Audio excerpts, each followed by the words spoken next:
आज सुबह सुबह उठा तो पूरे ट्विटर के ऊपर एक ही वीडियो वायरल चल रहा था। ये भागलपुर का हरिणकोल इलाका है और मेरा सवाल आपसे ये है कि ये 1 रुपया है मेरे पास, 1 रुपए में क्या मिलता है? आपका जवाब होगा कुछ नहीं मिलता है। अच्छा, लेकिन अगर सैया भय कोतवाल तो डर काहे का।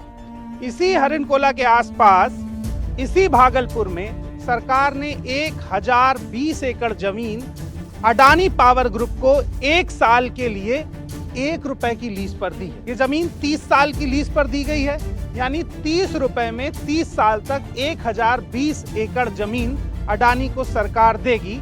उस पर पावर प्लांट लगेगा, बिजली बनेगी और वो बिजली इन गांवों को फिर से बेची जाएगी। समझ गया। और जाहिर सी बात है ऊंची दर पर बेची जाएगी, क्योंकि कोई भी कंपनी अपना मुनाफा ही देखती है। वाह जी वाह, क्या ब्रेकिंग न्यूज है। सुनने के बाद मुझे भी फील हो गया कि भाई साहब कितनी गड़बड़ी चल रही है।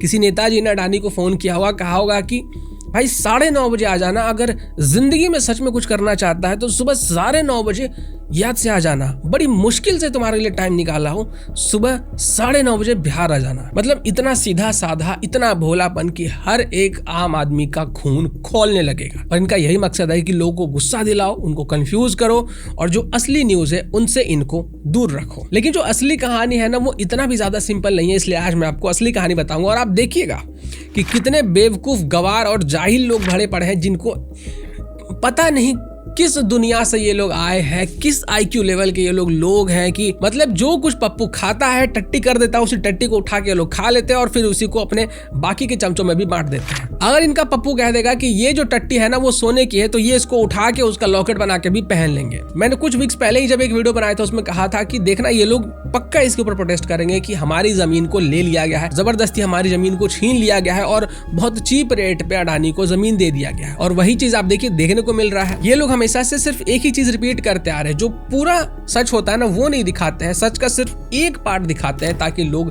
कंफ्यूज रहे, उनको पता ही नहीं चले कि जो एक्चुअल बात है वो है क्या। तो आइए इस 1 रुपए वाले ग्रैंड कॉन्स्पिरेसी का पोस्टमार्टम करते हैं। ये प्रोजेक्ट है बिहार के भागलपुर डिस्ट्रिक्ट के पीरपैंती में एक 2400 मेगावाट का थर्मल प्लांट का। 3 यूनिट्स होंगे जिसमें हर एक की कैपेसिटी अराउंड 800 मेगावाट की होगी। यानी कि बिहार को बिजली मिलेगा, रोजगार मिलेगा, इंफ्रास्ट्रक्चर मिलेगा और बिहार बाकी के स्टेट को भी बिजली बेच पाएगा। लेकिन इन लोगों को बिहार का ग्रोथ पच नहीं रहा है। अब यहाँ पे सवाल आता है कि अडानी ग्रुप को ये प्रोजेक्ट कैसे मिला। एक्चुअली में वैसे नहीं मिला जैसे ये लोग बता रहे हैं कि मंत्री जी ने फोन किया अडानी को कि कल 9:30 बजे बिहार आ जाना, यहाँ पे बड़ी मुश्किल से तुम्हारे लिए टाइम निकाला, अगर जिंदगी में कुछ सच में करना चाहता है तो 9:30 बजे बिहार आ जाना।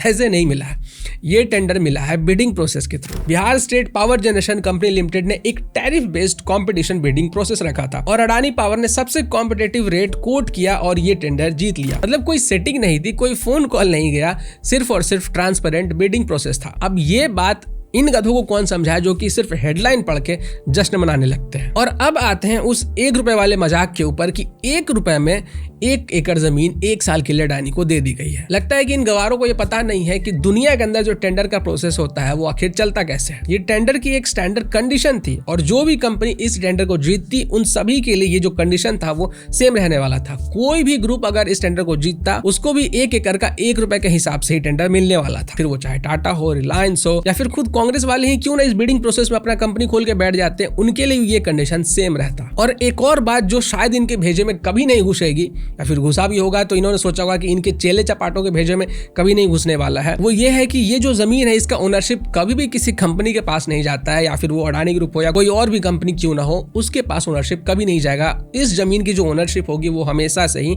बिहार सरकार के पास रहेगी। मतलब कि बिहार सरकार ने इस जमीन को रेंट पे दिया है अडानी ग्रुप को 1 साल का 1 एकड़ का सिर्फ 1 रुपए के लिए, ताकि अडानी ग्रुप इस जमीन का इस्तेमाल करे, इसके ऊपर अपना पैसा लगाए, पावर प्लांट बनाए और इंफ्रास्ट्रक्चर बिल्ड करे, ताकि उस इंफ्रास्ट्रक्चर का इस्तेमाल करके बिहार बिजली बना सके।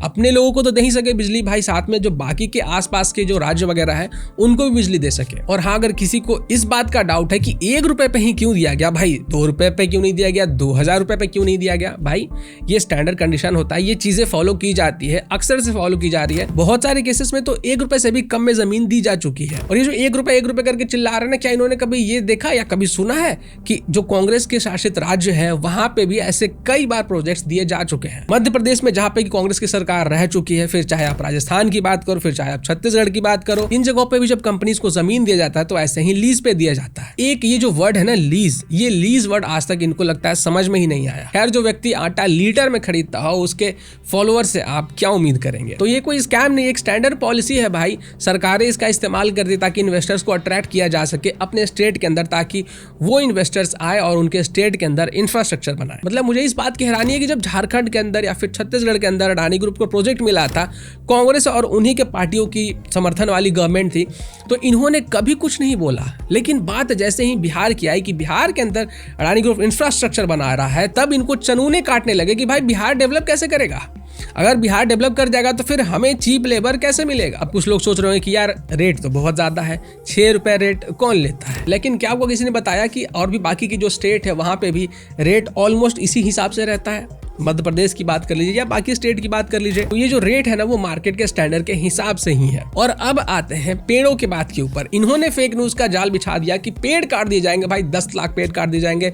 कोई कह रहा है कि भाई 20 लाख पेड़ काट दिए जाएंगे, कोई कह रहा है कि बहुत सारा पूरा जंगल ही काट दिया जाएगा। इन गधों को ये भी नहीं पता है कि अडानी ग्रुप खुद से एक भी पेड़ नहीं काटने वाली है। ये जो पेड़ों की कटिंग होती है वो कोई कंपनी नहीं करता है, ये पेड़ों की कटिंग करती है जो स्टेट गवर्नमेंट होती है वो, और जो फॉरेस्ट ऑफिसर्स होते हैं, जो वन विभाग होता है, वो मिलकर काम करते हैं और वो डिसाइड करते हैं कि कितने पेड़ को काटना है। और जो रूल्स एंड रेगुलेशंस होते हैं उनको फॉलो करके ही ये कटिंग की जाती है। और इसमें एक ये भी रूल होता है कि जो प्रोजेक्ट है ना, मान लीजिए कि 100 एकड़ की जमीन है और 100 एकड़ के ऊपर प्रोजेक्ट बनने वाला है, तो 100 एकड़ में अगर जंगल फैला हुआ है तो 33% हिस्सा ग्रीन छोड़ना होगा, ये मैंडेटरी है। लेकिन ऐसे लोग जिनके दिमाग में ऊंट का मुंह भरा हुआ है, उनको लॉजिक क्या समझ में आएगा। अब आइए उन लोगों की बात करते हैं जो कह रहे हैं कि बिहार के अंदर थर्मल पावर प्लांट की आखिर क्या जरूरत है और यहीं पे थर्मल पावर प्लांट आपको क्यों बनाना है। बिहार के एनर्जी डिमांड को पूरा करने के लिए बिहार को इलेक्ट्रिसिटी की जरूरत है, और आने वाले सालों में जैसे जैसे फैक्ट्रीज वगैरह, इंडस्ट्रीज वगैरह यहाँ पे सेटअप होंगी तो एनर्जी की रिक्वायरमेंट और ज्यादा होगी, तो उनको इलेक्ट्रिसिटी प्रॉपर अमाउंट में मिलता रहे। इसलिए ये इंश्योर किया जा रहा है कि एक थर्मल पावर प्लांट बिहार में सेटअप हो, और इस थर्मल पावर प्लांट के सेटअप होने के कारण बहुत सारे लोगों को रोजगार भी मिलेगा, जो कि बिहार के लोग ही होंगे भाई। अब कुछ लोग सोच रहे होंगे कि पीरपैंती ही क्यों, किसी और जगह के ऊपर क्यों नहीं सेटअप किया जा रहा है। अब देखिए, ऐसे प्रोजेक्ट्स के लिए जगह चुनना इतना आसान नहीं होता है। ऐसा नहीं है कि कहीं पे भी हम पहुंच गए और वहां पे थर्मल पावर प्लांट हमने लगा दिया। थर्मल पावर प्लांट लगाने में बहुत सारे फैक्टर्स इन्वॉल्व होते हैं। जैसे कि थर्मल पावर प्लांट को चलाने के लिए सबसे पहले तो पानी चाहिए, तो ये जो पानी है वो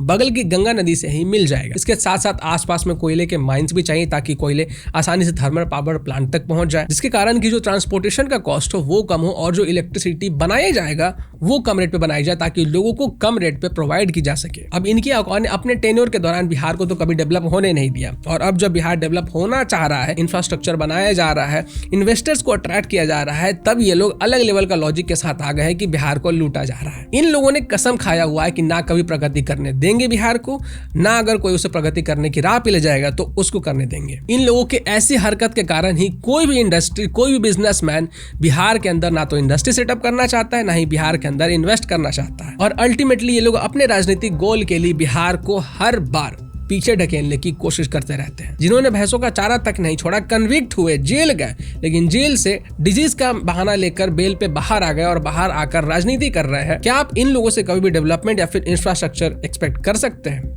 मुझे तो नहीं लगता है।